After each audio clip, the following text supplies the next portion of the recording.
Hi, മുസാഫിറാണ്.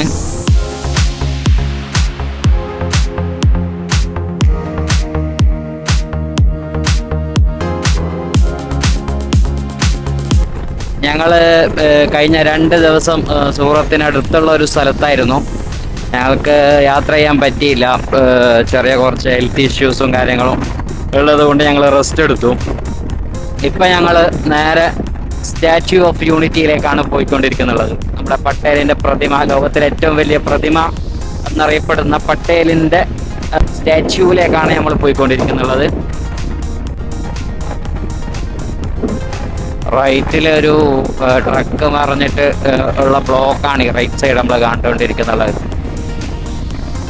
ഇനി സൂറത്തിലേക്ക് ഏകദേശം 100 kilometre ഉണ്ട്. 2 ദിവസം നല്ല സ്റ്റേ ആയിരുന്നു അവിടെ. അവിടുത്തെ എടുത്തു പറയേണ്ട കാര്യം എന്ന് പറഞ്ഞാൽ അവിടുത്തെ സർവീസ് ഒരു രക്ഷയില്ല. കാരണം അത്രയ്ക്കും അവർ നമ്മളോട് നല്ല എന്താ പറയുക, ഒരു നല്ല കെയർ ആക്കിയിട്ട് നമുക്ക് വേണ്ട കാര്യങ്ങളൊക്കെ അവർ എത്തിച്ചിട്ട്, അതുമാത്രമല്ല അവിടുത്തെ ഫുഡും ഒരു രക്ഷയില്ലാത്ത ഫുഡ്. 2 ദിവസം നല്ല പ്യൂർ വെജാണ്. പക്ഷെ വെജിൽ ഇത്രയൊക്കെ ഐറ്റംസ് ഉണ്ട് എന്ന് പറഞ്ഞത് ആദ്യമായിട്ടാണ്. ഒരു ഓൾ ഇന്ത്യ ഉദ്ദേശിക്കുകയാണെങ്കിൽ ഞങ്ങളെ പോലുള്ള ഒരു ഗ്യാങ്ങിനെ പോലെ ഉള്ള ഒരു ടീമിൻ്റെ ഒന്നിച്ച് പോകണം കേട്ടോ. എന്തെന്ന് പറഞ്ഞാൽ അത്രയ്ക്കും ഓരോരാൾക്കും ഓരോ ക്വാളിറ്റിയാണ്. ആദ്യം പോകുന്ന ഇക്രു എന്ന് പറഞ്ഞാൽ ഓനക്ക് ഹെൽപ്പ് എന്ന് പറഞ്ഞ ചങ്ങായി എല്ലാരും ഹെൽപ്പ് ചെയ്യും അങ്ങോട്ട്. എന്നാലും ചങ്ങായി എല്ലാത്തിനും ഒക്കെ കട്ടക്കും. രണ്ടാമത്തെ ഒരു ചങ്ങായി എന്ന് പറഞ്ഞാൽ കെബീർ ഗൂഗിൾ മാപ്പും റൂംസും നല്ല ഫുഡും നല്ല ലൊക്കേഷനും ഒക്കെ എവിടെയാണ് എങ്ങനെയാണ് പോവേണ്ടതെന്നുള്ള ലീഡ് ചെയ്യാൻ ഓനെ പോലെ തന്നെ വേണം. മൂന്നാമത്തെ ആസിഫാണ്. നമ്മൾ പെട്ടെന്ന് നമ്മൾ ലാഗ് അടിക്കുന്ന സമയം ഉണ്ടാവുമല്ലോ, ആ സമയത്തൊക്കെ ഇങ്ങനെ പോയാൽ ശരിയാവൂല, നമുക്ക് പെട്ടെന്ന് പോകണം എന്നുള്ള മൈൻഡിൽ ബാക്കി എല്ലാത്തിനും കൂടി ഉണ്ടാകുന്ന ചങ്ങായി അത് ആസിഫ്. പിന്നെ ഞാൻ പിന്നെ ഇവര് പോകുന്ന കാര്യങ്ങളും അത് ചെയ്തും നിങ്ങളെ മുമ്പിലേക്ക് എത്തിക്കുക എന്നുള്ള ഡ്യൂട്ടിയാണ് എനിക്കുള്ളത്. അപ്പോൾ എന്താ പറയുക, ഓരോരാൾക്കും ഓരോ ക്വാളിറ്റിയാണ്. അപ്പൊ ഇങ്ങനെ ഒരു ടീമിനെ ഒന്നിച്ച് പോവാണെങ്കിൽ നമുക്ക് ഒരു പ്രശ്നം വന്നാലും നമുക്ക് പേടിക്കേണ്ടയില്ല. ഇവര് എങ്ങനെ വണ്ടി പോയാൽ എന്താ ചെയ്യാ, 3 വണ്ടി 3 റോഡില്, ലെഫ്റ്റിലുള്ളതാണ് ഓവർ സ്പോഡിൽ പോകുന്നുള്ളത്.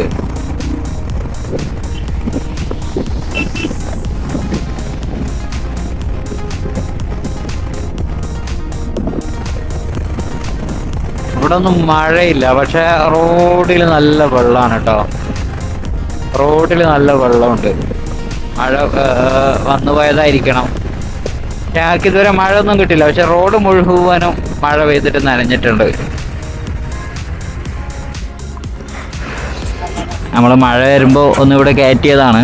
അപ്പോൾ ഇവിടെയുള്ള ഈ ഹിന്ദി സഹോദരന്മാർ നമുക്കൊക്കെ സെറ്റ് ചെയ്ത് തന്നു കേട്ടോ.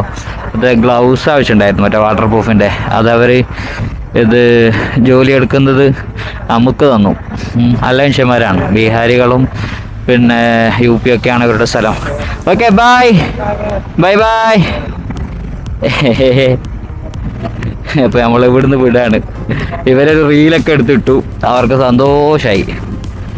സന്തോഷം എന്ന് പറഞ്ഞാൽ ചെറിയ സന്തോഷം ഒന്നല്ല കേട്ടോ, ഭയങ്കര. ഇവരൊക്കെ നമ്മളോട് പറയുന്നത് എന്താ അറിയോ, നിങ്ങൾ ഹിന്ദിയിൽ വീഡിയോ ചെയ്യുന്നു, നിങ്ങൾക്ക് ഈ ഒറ്റ യാത്ര കൊണ്ട് മില്യൺ അടിക്കാൻ പറ്റുമെന്ന്. അതിന് ഹിന്ദി പോയിട്ട് മലയാളം തന്നെ ക്ലിയർ ആയിട്ട് ഇതുവരെ ആയിട്ടില്ല. അപ്പോൾ നമ്മൾ ഇക്രൂനെ കൊണ്ട് ചെറുതായിട്ടൊന്ന് വീഡിയോ ചെയ്താലോ എന്നുള്ള ചെറിയ പ്ലാൻ ഉണ്ട് ഹിന്ദിയിൽ. ഏതായാലും നോക്കട്ടെ. ഞാനിപ്പോൾ 177 കിലോമീറ്റർ ഉണ്ട് ഇവിടുന്ന് സ്റ്റാച്യു ഓഫ് യൂണിറ്റിയിലേക്ക്. അപ്പോൾ അങ്ങോട്ടാണ് ഇപ്പോൾ പോയിക്കൊണ്ടിരിക്കുന്നുള്ളത്. ബാക്കി കാര്യങ്ങൾ നമുക്ക് കാണാം. ഓക്കെ, റോഡ് മൊത്തം കൊളായി കിടക്കാണ് കേട്ടോ. ഇവിടെ നല്ല മഴ പെയ്തിട്ടുണ്ട്. ഇപ്പോൾ നല്ലൊരു മഴ കഴിഞ്ഞതേ ഉള്ളൂ. എപ്പോഴും ഇങ്ങനെയാണോന്ന് അറിയില്ല. ഞങ്ങൾ വിചാരിച്ചത് ഇവിടെയൊക്കെ നല്ല ചൂടായിരിക്കും എന്നാണ്. മുംബൈയിൽ അത്യാവശ്യം നല്ല ചൂടായിരുന്നു, പക്ഷെ ഞങ്ങൾ വരുന്ന അന്ന് അവിടെ നല്ലോണം മഴ പെയ്തു. അപ്പോൾ നമുക്ക് മഴ നനഞ്ഞുകൊണ്ട് നമുക്കിനി യാത്ര ചെയ്യാം. എനിക്ക് തോന്നുന്നത് രാജസ്ഥാനിൽ പോയിട്ടും നമുക്ക് നല്ല മഴ കൊള്ളാനാ വിധിയെന്നാ തോന്നുന്നുള്ളത്. ആ ടെറൈനൊന്നും നമുക്ക് ആസ്വദിക്കാൻ പറ്റില്ലേന്ന് അറിയില്ല. നമുക്ക് ഏതായാലും പോയി നോക്കാം.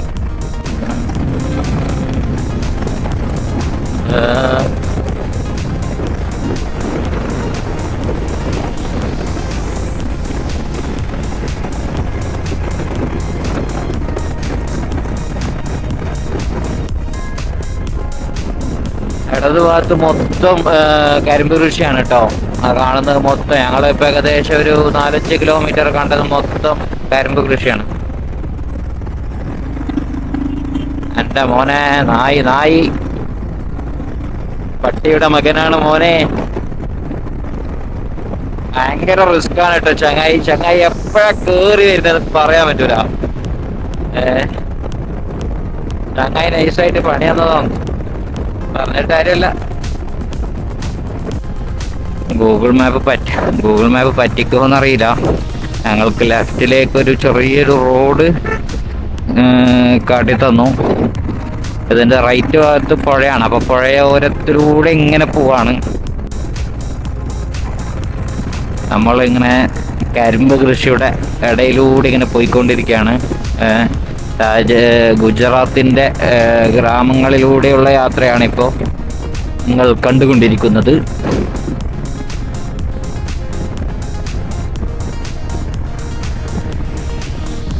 കാണാൻ നല്ല രസമുണ്ട് കേട്ടോ.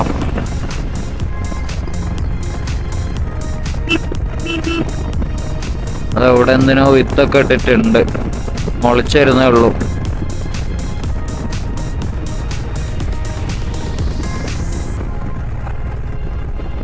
രണ്ട് സൈഡും ഫോറസ്റ്റ് ആണ്.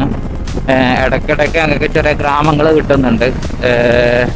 ഇനിയിപ്പോൾ ഏകദേശം 90 കിലോമീറ്ററോളം ഉണ്ട് നമുക്ക് സ്റ്റാച്യു മറ്റേ പട്ടാരിൻ്റെ പ്രതിമ കാണാൻ. രണ്ട് സൈഡും എന്താണ് ഫോറസ്റ്റ് ആണ്. അതുകൊണ്ടാണ് മറ്റേ നമ്മൾ യാത്ര ചെയ്യുമ്പോൾ നൈറ്റ് യാത്ര ഒഴിവാക്കണം എന്ന് പറയുന്നത് ഇതുകൊണ്ടാണ്. അപ്പം വരുന്ന എല്ലാവരും ഒന്ന് ശ്രദ്ധിച്ചു വരാം. കഴിവതും 6 മണിക്ക് ശേഷം അല്ലെങ്കിൽ 7 മണിക്ക് ശേഷം ഇവിടെ സൂര്യനാസ്തമിക്കാൻ കുറച്ച് ലേറ്റ് ആവും കേട്ടോ. അപ്പോൾ അതിനനുസരിച്ച് മാത്രം നിങ്ങൾ ഡ്രൈവ് ചെയ്യുക. പിന്നെ കൂട്ടത്തിൽ ഇതുപോലെ ആടുകളും പശുക്കളും നായ്ക്കളും ഒക്കെ റോഡ് ക്രോസ് ചെയ്യുന്നുണ്ടാവും. അപ്പോൾ അതൊക്കെ എല്ലാവരും ഒന്ന് ശ്രദ്ധിക്കാം.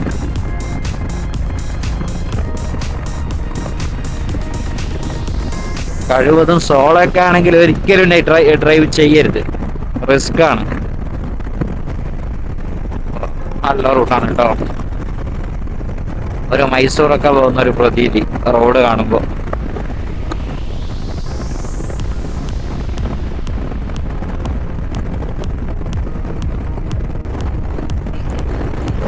ഗുജറാത്തില് സ്കൂള് വിട്ട് പോകുന്ന കാഴ്ചയാണ് നിങ്ങൾ കണ്ടുകൊണ്ടിരിക്കുന്നത്. കുറേ കുട്ടികളൊന്നുമില്ല, കുറച്ച് കുട്ടികളേ ഉള്ളൂ.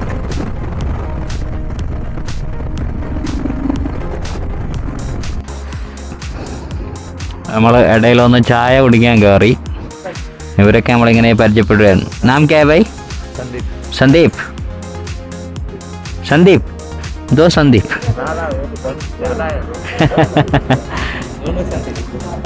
അവിടെയുള്ള എല്ലാവരും സന്ദീപാന്ന് തോന്നുന്നുണ്ട്.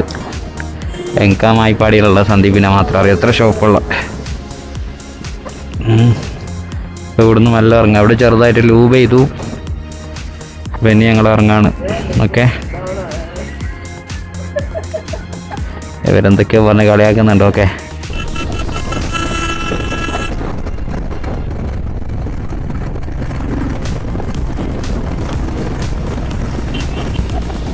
കാണുന്ന കാഴ്ചകൾ ഇതൊക്കെയാണ് ഗൈസ്. കുറേ ആയി ഗൈസ് ഇല്ലാത്ത. പിന്നെ കുറച്ച് ഗൈസ് ഇരിക്കട്ടെ. നല്ല റൂട്ടാണ് കേട്ടോ. നല്ല എന്താ പറയാ, ആസ്വദിച്ച് പോകാൻ പറ്റിയ റൂട്ടാണ്. ചില സമയത്തൊക്കെ നമ്മുടെ വയനാട്ടിലെ മുത്തങ്ങെത്തിയോന്നൊക്കെ തോന്നാറുണ്ട്.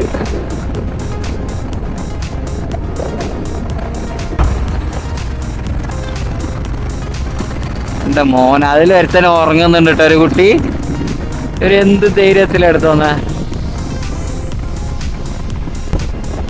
ഇതൊക്കെ നോക്കിയാൽ ഇവിടെ ചെറിയ വീടുകളാണ്. ഓപ്പോസൈഡ് വലിയ കുന്നുകളാണ് കേട്ടോ. നല്ല റൂട്ടാണ്, രാവിലെ പോകാൻ ബെസ്റ്റ് റൂട്ടാണ്. പക്ഷെ ആരും ഈ ഭാഗത്തിലൂടെ നൈറ്റ് വരരുത് കേട്ടോ. നമുക്കറിയാത്ത റോഡുകളാണ്, അറിയാത്ത പരിചയമില്ലാത്ത ആൾക്കാരാണ്. സോ എന്തും സംഭവിക്കാം.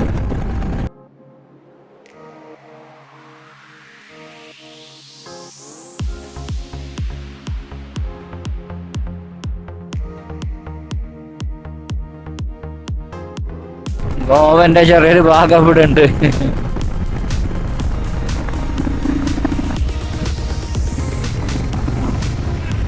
ഇവിടൊക്കെ എന്താ പറയാ, ഒരു എയർപോർട്ടിലേക്കൊക്കെ പോകുന്ന ഒരു ഫീൽ കേട്ടോ.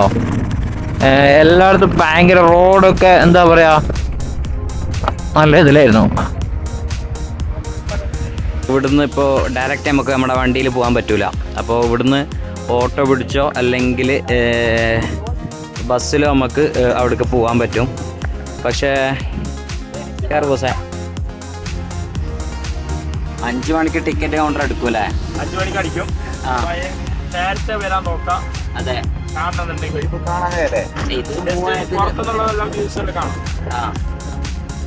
നമുക്ക് പോയി നോക്കാം അല്ലേ? नाले वरा अरे कितना बजे सुबह ओपन करता है भाई?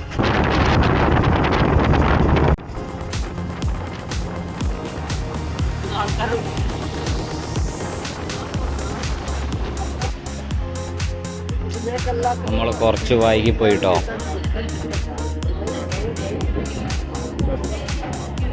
എന്തോടാ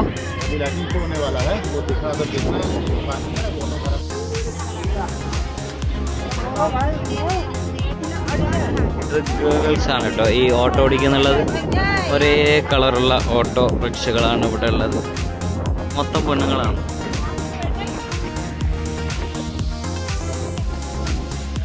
ഇതാണ് മക്കളെ 3000 കോടിയുടെ സ്റ്റാറ്റ്യൂ. അടുത്ത് പോകുന്നോ ഇല്ല എന്നുള്ളത് നമുക്ക് നോക്കണം. ഇതാണ് ലോങ് വ്യൂ. ഒരു 7:45 ആയാൽ ഇതിൽ ലേസർ ലൈറ്റ് വരും എന്നാണ് പറഞ്ഞത്. അപ്പോൾ വെയിറ്റ് ചെയ്തുകൊണ്ടുണ്ട്, നമുക്ക് നോക്കാം. എക്രോ എങ്ങനെയുണ്ട്? 3000 കോടി കാണുന്നുണ്ടല്ലേ? ഇപ്പൊ രാത്രി കൂടി കണ്ടു കഴിഞ്ഞാൽ മനസ്സിലാവും. അത്യാവശ്യം നല്ല അതിന്റെ അകത്തൊക്കെ അടിപൊളിയാണെന്നാ പറഞ്ഞത്. പിന്നെ ലേസർ ലൈറ്റ് ഇവിടെയുള്ള എന്താ പറയാ മൊത്തത്തിൽ ഈ അറ്റ്മോസ്ഫിയറും പിന്നെ ഇവിടെയുള്ള ആൾക്കാരും, അതായത് ഇവിടുത്തെ സെറ്റിംഗ് ഒക്കെ അടിപൊളിയാണ്. റോഡൊക്കെ കണ്ടു കഴിഞ്ഞാലല്ലേ അതുപോലത്തെ സെറ്റിംഗ് ആണ്. ബസ്സും കാര്യമൊക്കെയാണ്, AC ബസ്സൊക്കെയാണ്. ബസ്സൊക്കെ ഫ്രീ ആണ്, ടിക്കറ്റ് ഉണ്ടെങ്കിലൊക്കെ നല്ല രീതിയിൽ എൻജോയ് ചെയ്തിട്ട് പോകാം. ഇവിടെ വന്നു കഴിഞ്ഞാൽ ജംഗിൾ സഫാരി ഉണ്ട്. ജംഗിൾ സഫാരിക്ക് 200 രൂപ വരുന്നുള്ളൂ. പിന്നെ ഇവിടുത്തെ റോപ്പ് വേ ഉണ്ട്. കുറെ കാണാനുള്ളതാണ് ഇവിടെ, നമുക്ക് നോക്കാല്ലേ. 1000 കോടിക്കുള്ളത് ഉണ്ടാവുന്നതാണ് പ്രതീക്ഷ. യെസ്, കണ്ടറിയാം ബാക്കിയുള്ളത്. തമിഴ്നാട്ടിൽ നിന്നും ഒരു 2 ആൾക്കാരെ കിട്ടിയിട്ടുണ്ട്. നിങ്ങളെ പേരെന്താ? എൻ്റെ പേര് ഹമീദ്. ഷാഹുൽ ഹമീദ്. നിങ്ങളോ? എൻ്റെ പേര് മുകേഷ്. മുകേഷ്, അതെ ശരി. മൂപ്പര് മൊത്തം കറങ്ങിയ ആളാണ്. ഞങ്ങളോട് ഇങ്ങനെ റൂട്ടിനെ കുറിച്ചൊക്കെ ഇങ്ങനെ പറഞ്ഞു തരുന്നുണ്ട്. നിങ്ങൾ തമിഴ്നാടല്ലേ? തമിഴ്നാട്ടിലെവിടെ? ചെന്നൈ. ഓക്കെ. നിങ്ങളും ഗൾഫിൽ ബിസിനസ് ആണല്ലേ? Okay, thank you. ഇവിടെ എല്ലാവരും പട്ടേലിൻ്റെ പ്രതിമക്ക് മുമ്പിൽ ഇവിടെ ഇരുന്നിട്ടുള്ളത്. ഇതിലിപ്പോൾ കുറച്ച് കഴിഞ്ഞാൽ ലേസർ തെളിയും. ഇപ്പോൾ ലേസറിൻ്റെ വ്യൂ ഞാൻ പറ്റുകയാണെങ്കിൽ നിങ്ങൾക്ക് കാണിച്ചു തരാം. അതിന് വേണ്ടിയിട്ടാണ് ഒരു എന്താ പറയുക, ഒരു കോമ്പൗണ്ട് ആക്കിയിട്ടുണ്ട് ഇവിടെ. അപ്പോൾ അതിന് ചുറ്റും ആൾക്കാരിരിക്കും, നൈറ്റ് വ്യൂ കാണാം. അവിടെ തെളിയുന്നുണ്ട് കേട്ടോ. Laser show. ഗാന്ധിജി അല്ലേ? പട്ടേല ഗാന്ധിജിയടാ. സോറി കേട്ടോ.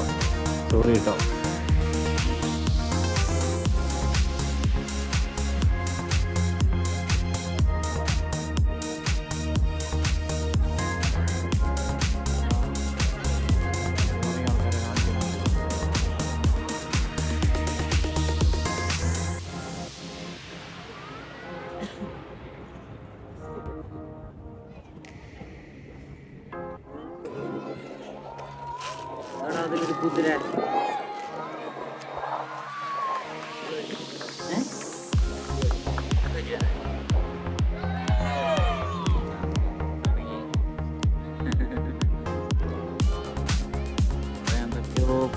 ഇതിലൂടെ.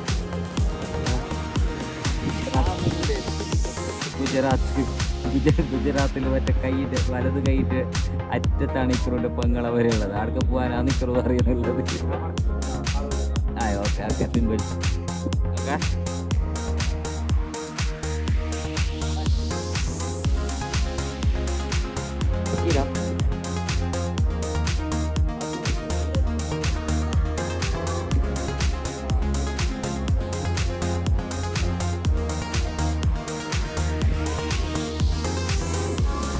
അമ്പത്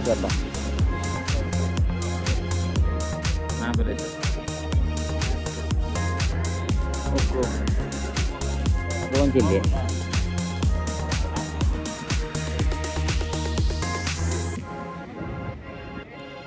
നോക്ക് രാത്രി 8 മണിക്ക് കാണുന്ന വ്യൂ ആണ് കേട്ടോ ഇത്. ഇപ്പോൾ അതേ സാധനം കൈ നോക്ക് ബാക്കില്.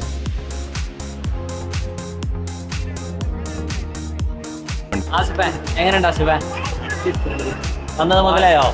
ഒന്ന് മുതലായിരുന്നല്ലോ. നമുക്ക് 3000 കോടി റുപ്യ എന്നല്ല പറഞ്ഞിട്ട് കളിയാക്കുന്നില്ല.